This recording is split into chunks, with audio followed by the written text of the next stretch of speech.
Pavagada SC ಹಾಗೂ ST ಸಂಘಟನೆಗಳು ಒಕ್ಕೂಟದಿಂದ ಶುಕ್ರವಾರ ಬೃಹತ್ ಪ್ರತಿಭಟನೆ.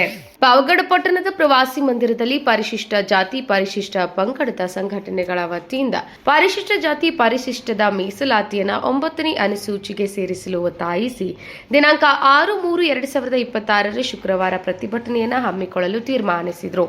ಪತ್ರಿಕಾಗೋಷ್ಠಿಯಲ್ಲಿ ಮಾದರ ಮಹಾಸಭಾಧ್ಯಕ್ಷ ನರಸಿಂಹಪ್ಪ ಅವರು ಮಾತನಾಡಿ, ರಾಜ್ಯ ಸರ್ಕಾರ ಶೋಷಿತರ ಬೇಡಿಕೆ ನೀಡಿದೆ 56,000 ಹುದ್ದೆಗಳನ್ನು ಭರ್ತಿ ಮಾಡಲು ಹೊರಟು ಪರಿಶಿಷ್ಟ ಜಾತಿ ಪರಿಶಿಷ್ಟ ಪಂಗಡಕ್ಕೆ ಮರಣ ಶಾಸನ ಬರೆಯಲು ಹೊರಟಿರುವುದು ಖಂಡನೀಯ ಹಾಗೂ ಪರಿಶಿಷ್ಟ ಜಾತಿಯ ಒಳ ಮೀಸಲಾತಿಯನ್ನು ಅನುಷ್ಠಾನಗೊಳಿಸದಿರುವುದು ಖಂಡನೀಯ ಎಂದು ಒತ್ತಾಯಿಸಿ ಪ್ರತಿಭಟನೆ ಹಮ್ಮಿಕೊಂಡಿರುವುದಾಗಿ ತಿಳಿಸಿದರು.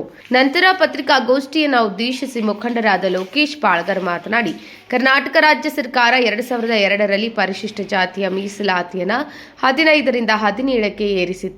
ಹಾಗೆಯೇ ಪರಿಶಿಷ್ಟ ಪಂಗಡದ ಮೀಸಲಾತಿಯನ್ನು 3ರಿಂದ 7ಕ್ಕೆ ಏರಿಸಿತ್ತು. ಈ ಮೀಸಲಾತಿಯನ್ನು ರಾಜ್ಯ ಹಾಗೂ ಕೇಂದ್ರ ಸರ್ಕಾರಗಳು 9ನೇ ಅನುಸೂಚಿಗೆ ಸೇರಿಸದೆ ಈ ಸಮುದಾಯಗಳಿಗೆ ಅನ್ಯಾಯ ಮಾಡುತ್ತಿರುವುದನ್ನು ಖಂಡಿಸಿ ಈ ಪ್ರತಿಭಟನೆಯನ್ನು ಹಮ್ಮಿಕೊಳ್ಳಲಾಗಿದೆ ಎಂದು ತಿಳಿಸಿದರು.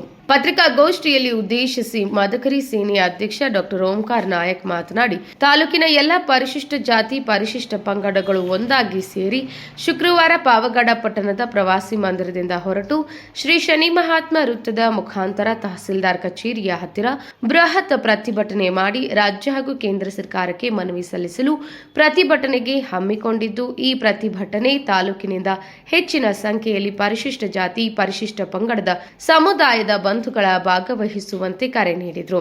ಈ ವೇಳೆ ಪತ್ರಿಕಾಗೋಷ್ಠಿಯಲ್ಲಿ ಕೋರ್ಟ್ ನರಸಪ್ಪ, ಎಸ್ ಹನುಮಂತಪ್ಪ, ಕನ್ನಮೇಡಿ ಕೃಷ್ಣಮೂರ್ತಿ, ನಿವೃತ್ತಿ ಸರ್ಕಾರಿ ನೌಕರರು Chandrakanth, Shivakumar, Sakil, HRFD L Hanumantharayappa, Ramanjinappa, Jnanesh Babu, Anand, TP Narasimha, DSS Narasimhappa, Hosahalli Mallikarjun, Karave Lakshminarayana, Kenchappa, Malli Manjunath, Palegar, ಅಂಜಿ ನಾಯಕ್, ಬೇಕರಿ ನಾಗರಾಜ್, ವಕೀಲ ರಾಜಣ್ಣ, ಮಂಜುನಾಥ್, ಬಸಲಿಂಗಪ್ಪ, ಹನುಮಂತರಾಯಪ್ಪ, ಅವಿನಾಶ್ ಗ್ಯಾದಿಗುಂಟೆ, ಮಲ್ಲಿಕಾರ್ಜುನ್ ಮುಂತಾದವರು ಭಾಗವಹಿಸಿದರು.